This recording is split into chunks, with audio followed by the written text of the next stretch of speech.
Ya, bismillahirrahmanirrahim. Di sini saya akan menjelaskan tentang 3 materi, yaitu kombinatorial, graf, dan pohon. Ini merupakan 3 materi dari matematika diskrit. Oke, langsung saja ke materi yang pertama, yaitu mengenai kombinatorial. Di sini ada definisi umum dari kombinatorial, yaitu merupakan cabang matematika untuk menghitung jumlah penyusunan objek-objek tanpa harus mengenumerasi semuanya. Artinya, di sini kita tidak perlu menghitung satu-satu berapa banyak penyusunan dari objek tersebut. Jadi menggunakan kombinatorial ini kita langsung mengetahuinya. Oke, kaidah dasarnya yaitu adalah ada kaidah perkalian, rule of product, dan kaidah perjumlahan, rule of sum. Ini merupakan 2 kaidah yang ada dalam kombinatorial. Oke. Nah, dalam kombinatorial ini ada 2 yang kita bahas, yaitu permutasi dan kombinasi. Yang pertama adalah permutasi. Permutasi adalah jumlah urutan berbeda dari pengaturan objek-objek, artinya penyusunan objek-objek. Permutasi merupakan bentuk khusus aplikasi dari kaidah sum of product. Ini merupakan kaidah perkalian dari yang tadi kombinatorial, kan ada 2 kaidah, yaitu kaidah perjumlahan dan kaidah perkalian. Permutasi ini merupakan salah satu contoh dari kaidah perkalian. Di sini ada rumus umumnya, yaitu adalah PNR. Nah, ini rumusnya. N dalam kurung N kurang 1 dikali N kurang 2 dan seterusnya. N dalam kurung kurangi dalam kurung R kurang 1 sama dengan, atau ini rumus biasa umumnya, N faktorial dibagi N dikurangi R dalam kurung faktorial. Di mana N di sini adalah banyaknya objek yang akan disusun. Kemudian R di sini adalah yang diperlukan dari objek tersebut.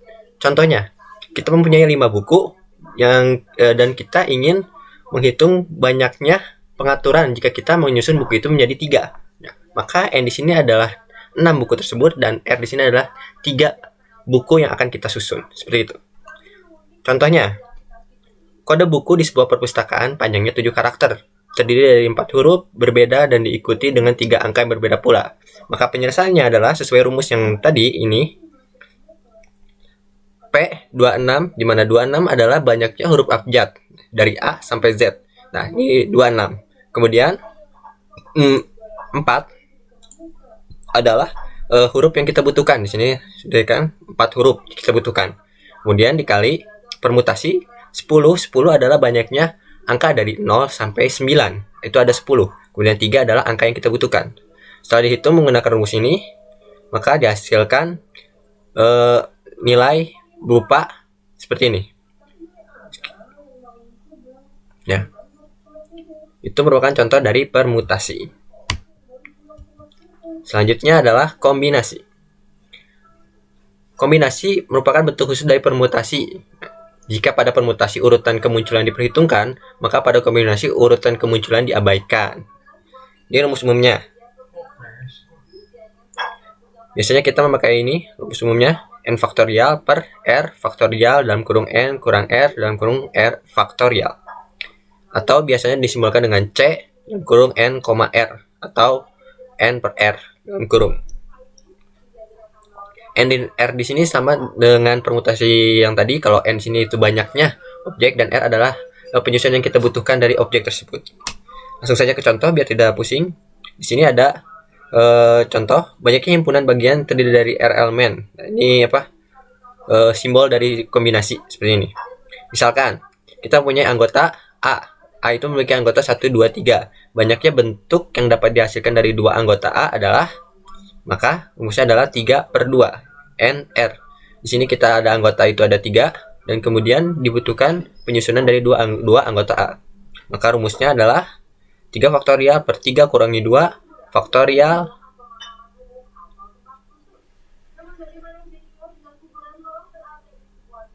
dikali 2 faktorial sama dengan 3 faktorial per 1 faktorial dikali 2 faktorial. Maka banyaknya perhitungan susunan adalah 3 buah. Jadi ada 3 buah penyusunan. Seperti itu. Itu dari kombinasi.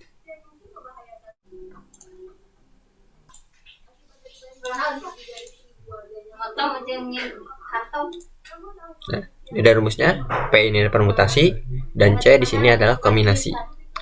Rumus bentuk umumnya adalah N faktorial per N1 faktorial dikali N2 faktorial dan seterusnya. Contohnya biar gampang. Berapa banyak kata yang dapat dibentuk dengan menggunakan huruf dari kata Mississippi?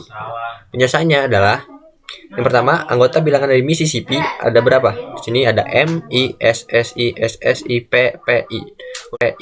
Huruf M terdapat satu buah yang kita sebut sebagai N1. Nah, N1. Kemudian ada huruf I terdapat 4 buah, kita sebut dengan N2. Kemudian huruf S ada 4, kita sebut dengan N3, dan huruf P terdapat 2 buah, kita sebut N4. Maka banyaknya anggota bilangan S 1 tambah 4 tambah 4 tambah 2 adalah 11 buah. Kita coba cara 1 karena ini ada permutasi sama dengan kombinasi. Cara 1 yang menggunakan permutasi. Di sini N adalah banyaknya anggota dari kata tersebut, yaitu 11. Kemudian N1, N2, N3 dan seterusnya ada 1, 4, 4, 2. Masuki rumus ini 11 faktorial per 1 faktorial dikali 4 faktorial dikali 4 faktorial dikali 2 faktorial. Maka dihasilkan adalah 34.650 kata yang dapat dibentuk dari kata Mississippi ini. Kemudian cara 2 menggunakan kombinasi ini. C, kombinasi 11 anggota dari banyaknya Mississippi, kemudian 1 itu adalah N1, 10, 4, seterusnya. Kemudian masuk ke rumusnya dan dihasilkan sama, yaitu 34.650. Bisa dicoba dengan mesin perhitungan atau dihitung sendiri. Nah, selanjutnya ada kombinasi dengan perulangan. Kombinasi dengan perulangan ini ada rumus umumnya, di mana C N tambah R kurangi 1, R. Sama seperti bentuk yang tadi, yaitu ada C N, R. Tapi di sini N-nya itu ada ditambah R dikurang 1. Atau C N tambah R kurang 1, R sama dengan C N tambah R kurang 1, N kurang 1. Contohnya, 20 buah apel dan 15 jeruk dibagikan kepada 5 orang anak. Tiap anak boleh mendapat lebih dari 1 buah apel atau jeruk, atau tidak sama sekali. Berapa jumlah cara pembagian yang dapat dilakukan? Nah, penjelasannya, N sama dengan 5. N itu banyaknya anak yang ingin kita bagi, kemudian R-nya ada 20 apel dan R2-nya ada 15 jeruk. Membagi 20 apel kepada 5 anak, maka 5 ditambah 20 dikurang 1, 20. Cara membagi 15 jeruk kepada 5 anak, yaitu C, 5 tambah 15 kurang 1, 15. Jumlah cara pembagian kedua buah itu adalah kita pakai kaidah sum of product. Jadi kombinasi keduanya dikalikan, maka dihasilkan C 24,20 dikali C 19,15. Bisa dihitung nanti hasilnya. Seperti itu.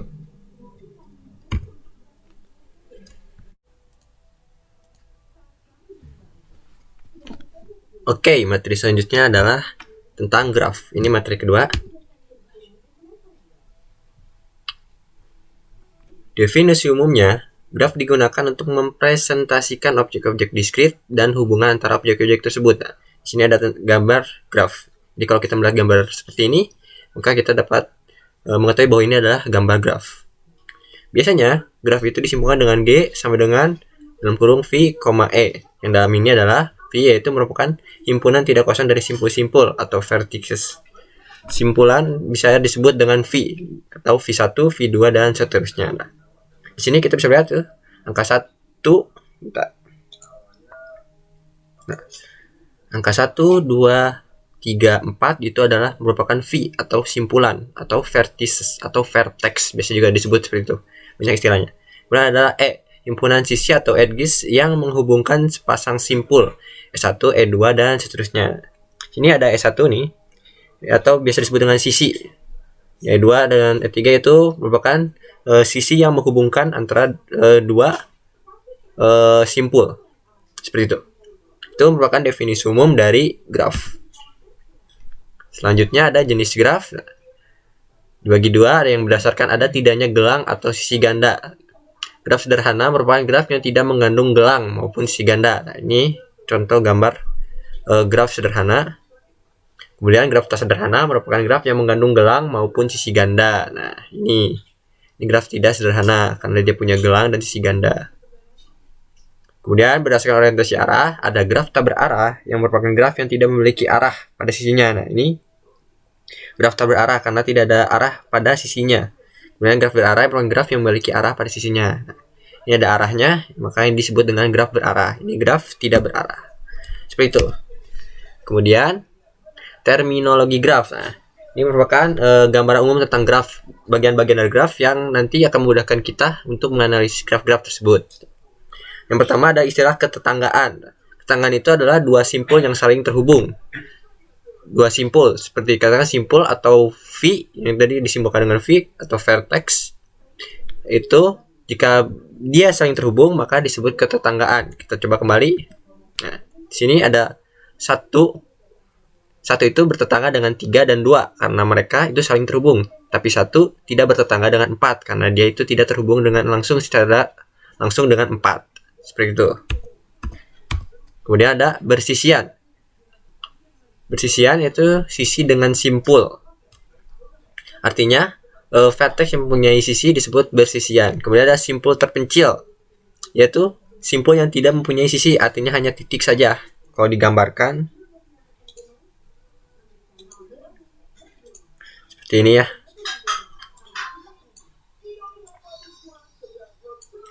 Di sini kan ada titik A.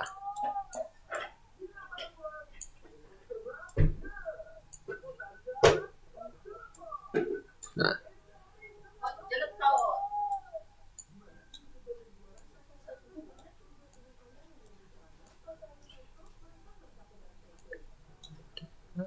A di sini adalah simpul terpencil, titik terpencil. Jadi dia tidak terhubung kemana-mana. Seperti itu.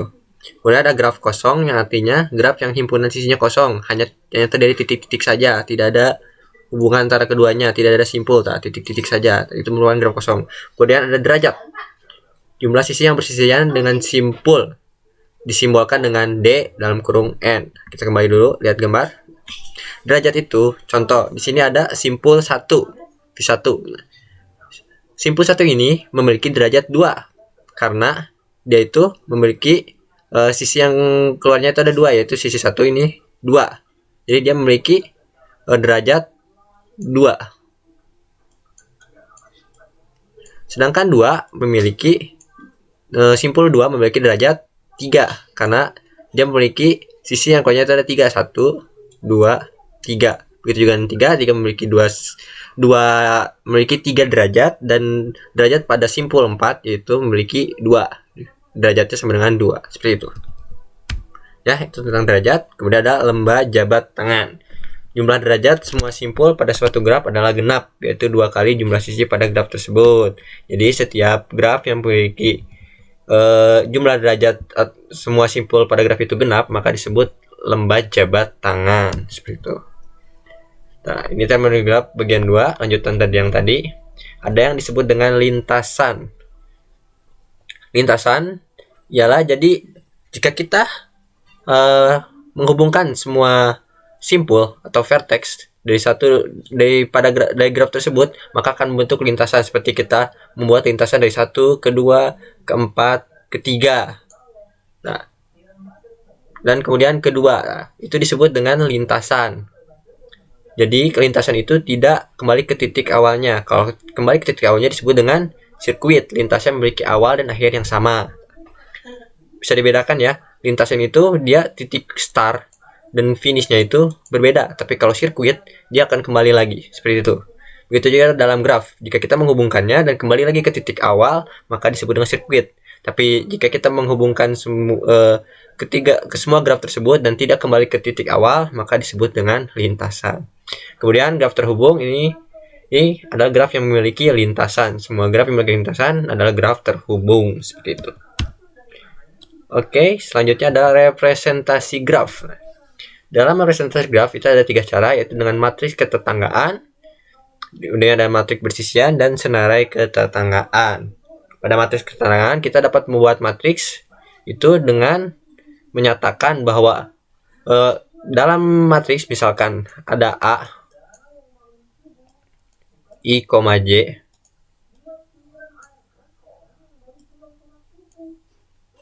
Matriksnya nanti bernilai 1 jika simpul I dan J bertetangga. Jadi misalkan kita mempunyai graf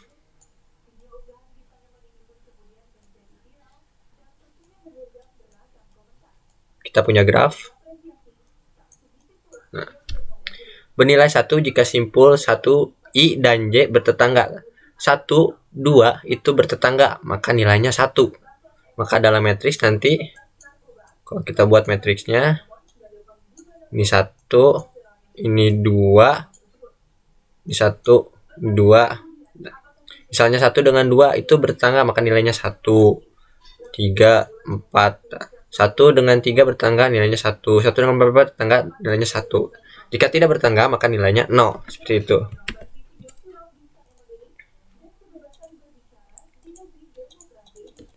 Selanjutnya tentang metrik bersisian. Nah, dalam metrik bersisian ini yaitu bernilai jika bernilai 1 jika simpul simpul I bersisian dengan sisi J dan bernilai 0 jika tidak bersisian. Itu juga dengan senarai ketetanggaan. Nah, ini contoh senarai ketetanggaan. Ini bentuknya seperti itu.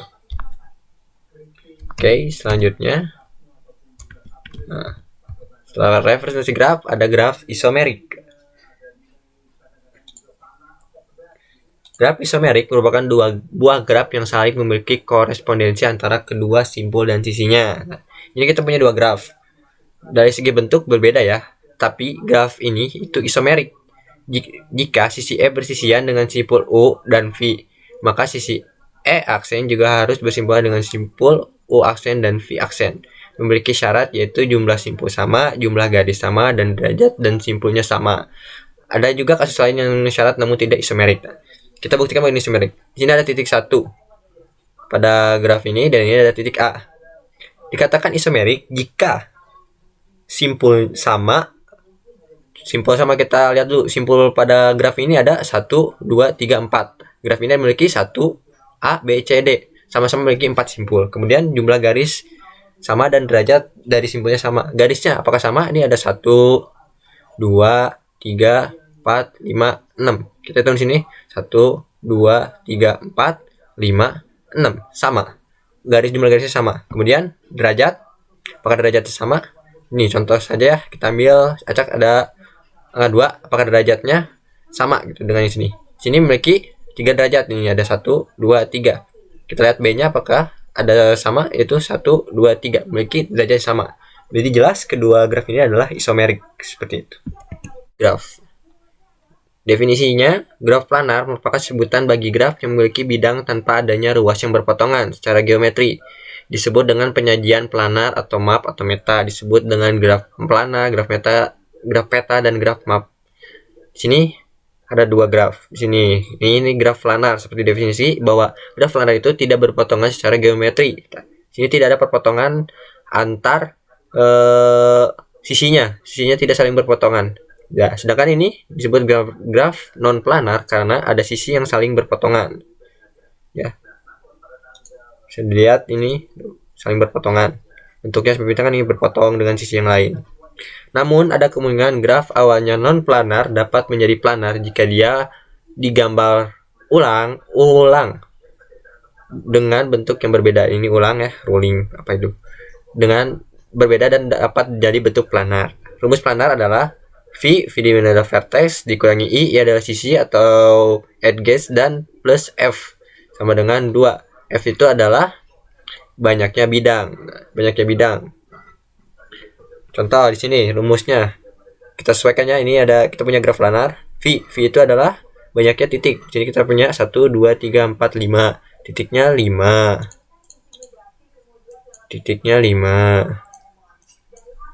E itu adalah banyaknya sisi. Sisinya 1 2 3 4 5 6 dikurangi 6. Nah, sedangkan F itu adalah banyaknya bidang. Di sini ada bidang 1 nih, bentuknya segitiga 1, bentuknya ini 2. Nah lagi, nah ini keseluruhan bidang luarnya juga dimasukkan gitu. Bidang luarnya kan ini bentuk segi 5. Bidang luar ini di luar. Nah, maka bidangnya ada 3. 5 kurang 6 negatif 1 ditambah 3 sama dengan 2. Nah, maka terbukti ya, ini graf planar. Rumus ini terbukti bahwa graf ini adalah graf planar. Bisa Anda buktikan juga pada graf non planar ini. Apakah pasti hasilnya tidak sama dengan 2, bisa lebih, bisa kurang. Nah, kalau yang sama dengan 2, maka dipastikan bahwa itu adalah graf planar. Seperti itu.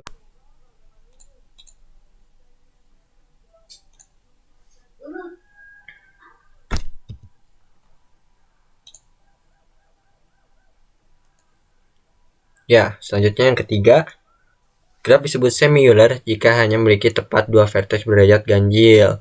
Kita hitung dulu vertexnya ya. Di sini ada vertex 2, derajatnya ada 1, 2, 3. Derajatnya ganjil 3, 1 ada 1, 2, derajat 1 ada 2. Kemudian derajat dari vertex 4 ada 1, 2, 3, dia berderajat 3, kemudian 3 berderajatnya 2. Hanya memiliki tepat dua vertex berderajat ganjil, yaitu vertex 4 dan vertex 3, derajatnya ganjil.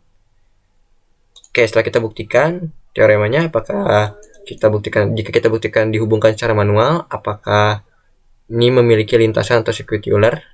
Di sini hanya lintasan Euler ya, semi Euler itu hanya memiliki lintasan Euler. Kita hubungkan. Kita masuk dari 2 ke 4, ke 1, ke 2, ke 3, ke 4. Bukti ya, ini memiliki lintasan karena tidak balik lagi ke titik awal, maka disebut lintasan. Kalau balik ke titik awal disebut sirkuit, seperti itu. Kemudian lanjut teorema keempat.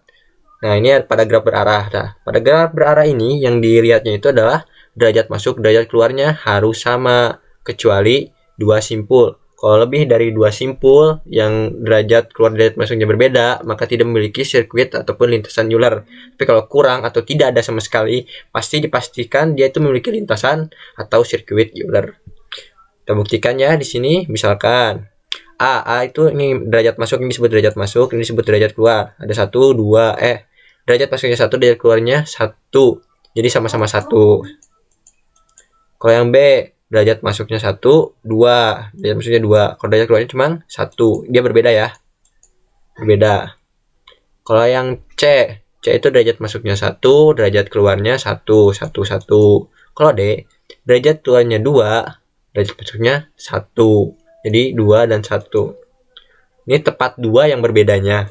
Ini yang lainnya sama. Maka dia dipastikan memiliki lintasan Euler. Kalau semuanya sama, dipastikan pasti dia punya sirkuit Euler. Kalau mau dibuktikan, kita bisa buktikan. Misalnya D, kita tarik D ke A sesuai arahnya ke sini, ke sini, ke sini, ke sini. Nah, terbuktikan tepat satu sisi yang dilewati dan dia tidak balik lagi ke finish, maka ke titik awal finishnya, maka disebut lintasan. Seperti itu. Selanjutnya, selain tadi Euler, ada sirkuit lintasan sirkuit Hamilton. Ini sama saja tapi berbeda istilahnya karena ini Hamilton, sebuah graf yang titiknya tepat dilalui satu kali dan pada sisinya tidak harus. Jadi pada tadi Euler itu sisinya yang tepat satu kali, kalau pada Hamilton itu titiknya yang harus tepat satu kali. Kalau sisinya mau dilewati 2 kali juga tidak apa-apa, tetapi sisinya setidaknya harus 1 kali. Contoh, ini kita punya sirkuit Hamilton. Ada 1, 2, 3, 4. Titik-titik ini tuh harus minimal 1 kali. Nah, kita hubungkan. Nah, bisa dilihat ya, ini dia memiliki sirkuit Hamilton karena titiknya itu tepat 1 kali dilaluinya. Enggak, bukan gitu. Astagfirullah. Sekarang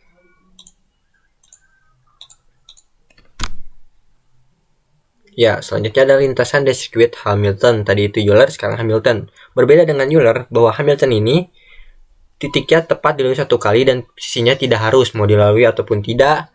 Setidaknya titiknya itu harus tepat 1 kali. Kalau tadi itu sisinya, yang Euler. Kalau Hamilton itu tepat 1 kali titiknya, bukan sisinya. Ya, ini ada contoh. Kita punya graf. Kalau kita hubungkan, sisinya tidak harus, tapi setidaknya tepat satu titiknya itu terlewati. Tidak boleh tidak terlewati dan tidak boleh 2 kali, tidak boleh balik lagi ke 1. Kalau gitu nanti satunya dilaluinya 2 kali. Tapi kalau sampai 2, sisinya ini tidak harus. Jadi dia terbukti memiliki lintasan sirkuit Hamilton. Ini juga sama. Yang satu. Nah, tepat dilalui 1 kali lintasannya. Kemudian kalau ini tidak memiliki lintasan atau sirkuit Hamilton karena ada titik yang tidak tercapai, itu tidak dilintasi, seperti itu. Kemudian pada graf ini ada istilah shortest path problem.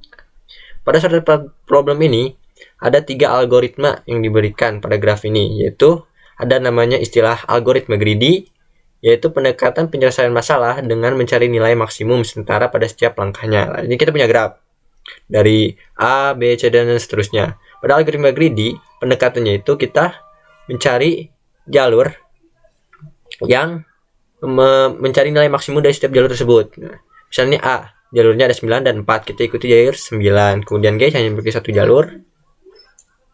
Kemudian E, jalurnya hanya satu. Nah, shortest path problem sesuai namanya, jadi kita mencari jalan tercepat dari sebuah graf tersebut. Nah, menggunakan algoritma greedy, kita menilai dari jumlah simpulnya itu nilai maksimumnya mana. A ada nilai 9 dan 4, nilai maksimumnya 9, maka kita ikuti arah 9. Jadi lihat ini jalur tercepat dari graf tersebut. Kemudian ada algoritma Dijkstra, sebuah bentuk algoritma yang digunakan untuk memecahkan masalah dalam mencari rute jalur terpendek dalam sebuah graf yang berarah namun bobot sisinya tidak bernilai negatif. Kalau ini dia mencarinya itu dengan bobot nilai sisinya tidak bernilai negatif, seperti itu. Kalau algoritma Bellman-Ford digunakan untuk menghitung jarak terpendek shortest path dari suatu graf berarah, di mana algoritma Bellman-Ford ini sangat efisien digunakan jika ada sisi yang berbobot negatifnya. Bisa lihat kan? Kalau algoritma Dijkstra ini tidak ada negatifnya. Kalau ini ada gitu negatifnya. Min 3, min 4, min 5, min. Jadi dia mengikuti arah negatifnya seperti itu. Oke. Nah, dari shortest path problem tersebut ada yang namanya istilah traveling salesman problem, yaitu masalah tentang salesman yang bepergian, yang menjajakan dagangannya. Tentu dia ingin dagangannya laris dan cepat menjelajahi seluruh area yang dia jual belikan. Misalnya dalam sebuah kompleks perumahan, si salesman ini dia ingin cepat, tapi kemungkinan barang yang akan dibeli oleh orangnya itu besar, seperti itu. Dalam traveling salesman problem ini ada yang namanya optimal, mencari nilai minimum secara pasti menggunakan complete enumeration, dynamic formatting, dan branch and bold. Jadi optimal itu perhitungan secara pasti gitu, bahwa salesman saat menjajakan dagangannya itu dia secara pasti memiliki nilainya gitu. Ini akan terjual kalau jalan dengan cepat dan akan kembali dengan cepat, seperti itu. Nah, ini rumus-rumusnya, ini complete enumeration, nah, ini complete enumeration, ini programming, dan ini branch and bound. Dia menggunakan ketiga cara ini untuk mencari nilai optimal dari permasalahan traveling salesman. Nah, kemudian ada aproksimasi sesuai namanya, ini ada perkiraan, mencari nilai yang paling minimum menggunakan konsep algoritma greedy. Kalau algoritma greedy ini dia nilai yang minimumnya. Di sini kan ada dia dari titik 1. Mencari jalan tercepat dengan nilai minimum dari 1 ke 3. Kan ini ada 3, 6, 5. Dia memilih angka 3 karena itu paling minimum. Kemudian ke angka 4, angka 1, 4 karena ini ada 6, 2, dan seterusnya. Mencari jalan yang memiliki bobot yang paling minimum dengan algoritma greedy. Nah, selanjutnya adalah pewarnaan simple graph. Dalam mewarnai simple graph ada dua cara, yaitu bilangan kromatik dan ada cara selanjutnya. Pada bilangan kromatik adalah jumlah warna minimum yang digunakan untuk mewarnai titik-titik pada suatu graf G, disebut bilangan kromatif dari graf G dan dinotasikan dengan XG. Bilangan kromatik dinotasikan oleh bilangan bulat K, sehingga graf G memiliki warna titik sejati dengan warna K, seperti itu. Selanjutnya ada cara pewarnaan simpel yang kedua, yaitu dengan teori Wedge-Powell. Sebelumnya, kenapa simple graph itu atau titik graph itu diwarnai? Supaya kita itu tidak bingung kalau kita dari titik ini sudah dilewati kemudian lanjut ke titik selanjutnya. Karena itulah penting pewarnaan, supaya tidak membingungkan saat melakukan pencarian, seperti itu. Kemudian ada teori Wedge-Powell. Algoritma Wedge-Powell adalah suatu cara yang efisien untuk mewarnai sebuah graf. Namun algoritma ini hanya memberikan batas atas, jadi algoritma ini tidak selalu memberikan jumlah warna minimum yang diperlukan untuk mewarnai graf. Nah, ini contoh dari pewarnaan Wedge-Powell, seperti itu. Ya, tadi adalah materi graf. Selanjutnya ke materi terakhir, itu tentang pohon. Materi ketiga, apa itu pohon? Pohon merupakan graf yang tidak berarah terhubung yang tidak mengandung sirkuit. Artinya pohon ini tidak memiliki sirkuit tapi saling terhubung. Graf yang tidak memiliki sirkuit tapi saling terhubung itu disebut dengan pohon dan tidak memiliki arah. Kemudian disebut dengan hutan. Hutan merupakan kumpulan dari beberapa pohon. Jika ada beberapa pohon bersatu, maka disebut dengan hutan. Setiap komponen di dalam graf terhubung tersebut adalah pohon. Jadi ada komponen yang terhubung dengan graf, maka disebut dengan pohon. Selanjutnya, sifat pohon.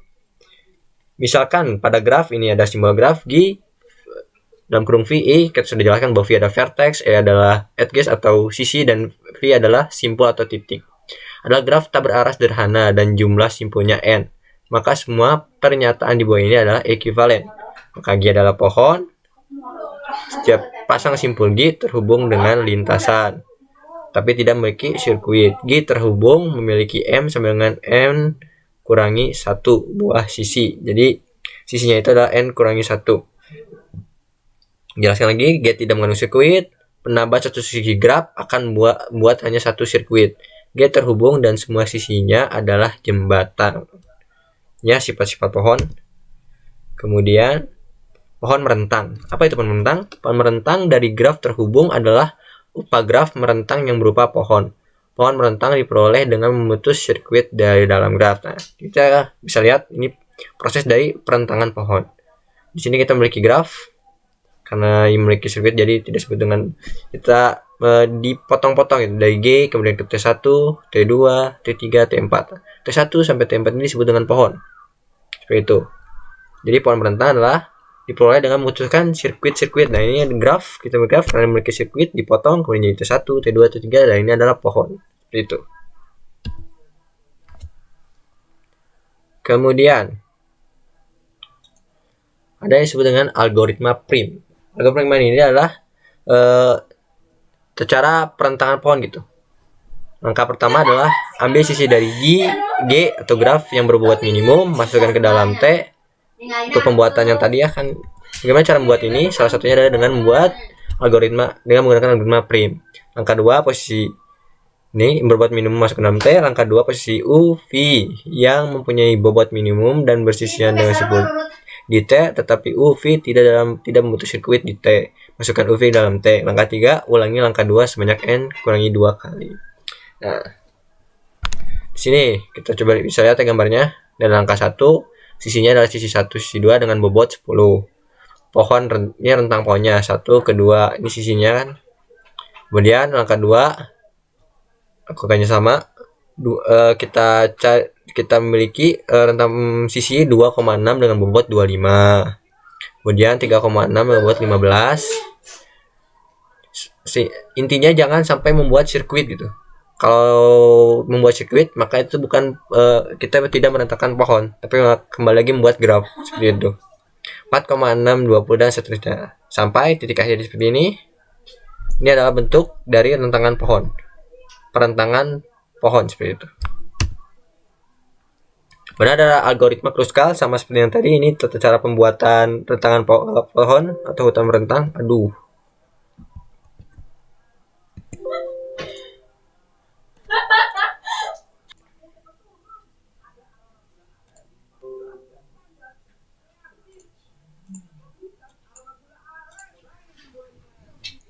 Ya, selanjutnya ada algoritma Kruskal. Dalam langkah-langkahnya, sisi graf telah diurutkan dari bobot terkecil ke terbesar, kemudian menyiapkan T yang masih kosong. Langkah 2, sisi UV dengan bobot minimum yang tidak membentuk sirkuit di T, tambahkan ke UV ke dalam T. Kalau tadi pada algoritma prim adalah sama ya, kita mencari bobot minimumnya gitu. Pokoknya kita mencari bobot yang paling minimum untuk merentangkan pohon supaya kita membuat pohon rentang dan masukkan ke dalam T tersebut. Nah, di sini algoritma Kruskal sama. Cara yang pertama, langkah pertama saja yang berbeda yaitu dia merentangkan satu-satu titik dari graf, diurutkan dari bobot terkecil ke terbesar. Jadi kita ada sisinya, ini ada bobotnya. 1,2 bobotnya 10, 3,6 bobotnya 15 dan seterusnya. Direntangkan dari yang terkecil ke terbesar. Langkah 2 adalah pilih sisi UV dengan bobot minimum yang tidak membentuk sirkuit di T. Tambahkan UV ke dalam T. Langkah 3, ulangi dan seterusnya. Ini ada langkah-langkahnya. Langkah 1, sisi bobotnya, hutan merentangnya, kita rentangkan saja. Kemudian sisi 1,2, itu kan 10. Kita hubungkan. Kemudian 3,6 hubungkan. Kemudian 4,6, nilainya 20 hubungkan. 2,6, ada 25 hubungkan, kemudian ada 1,4, 30 ditolak. Kenapa ditolak? Kalau 1,4 dihubungkan maka akan terjadi menjadi sirkuit, gitu, terhubung jadi sirkuit. Tapi jika tidak disatukan, kenapa ditolak? Karena akan menjadi sirkuit sehingga ditolak dan tidak dibutuhkan. Kemudian 3,5 ditulislah, dibuatlah pohon berentang seperti itu. Selanjutnya adalah pohon berakar. Pohon yang satu buah simpulnya diperlakukan sebagai akar dan sisinya diberi arah sehingga menjadi graf berarah dinamakan pohon berakar, root tree. Pohon dan dua pohon berakar yang dihasilkan dari pemilihan dua simpul berbeda dengan sebagai akar. Ya, contoh pohon berakar.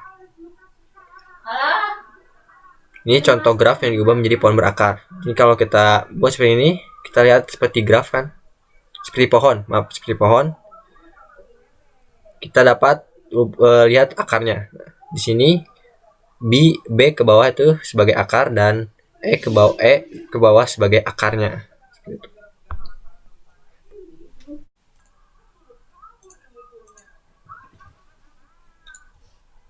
Ya, seperti itu.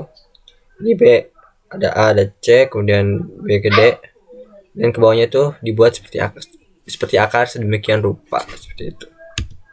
Selanjutnya ada terminologi pohon. Pada terminologi pohon ada yang disebut dengan anak dan orang tua, dan kemudian ada lintasan anak dan orang tua. Dapat lihat ya, A di sini sebagai yang di bawah pasti sebagai anak dan yang di atas sebagai orang tua, seperti itu. Dimana kita melihat pohon silsilah keluarga. Pada lintasan itu jalur yang menghubungkan. Misalkan jalur kita membuat jalur dari J, E, B, A, itu ditulis dengan A, B, E, C dan seterusnya sampai ke akhir disebut dengan lintasan, seperti itu. Kemudian ada saudara kandung ini yang dilingkari disebut saudara kandung artinya E dan F merupakan saudara kandung karena memiliki ayah yang sama, orang tua yang sama, yaitu B. Jadi E dan F adalah saudara kandung. Tapi E dan F bukan saudara kandung dari G karena orang tuanya berbeda. Itu. Kemudian ada upah pohon. Upah pohon atau disebut dengan subpohon. Subpohon itu ini yang dilingkari. Disebut subpohon karena pohon utamanya dari A, tapi begitu berakar lagi maka disebut dengan upah pohon. Oke, selanjutnya ada derajat. Derajat adalah banyaknya akar pohon atau simpul pohon ke bawah. Misalnya di sini A itu berderajat 3.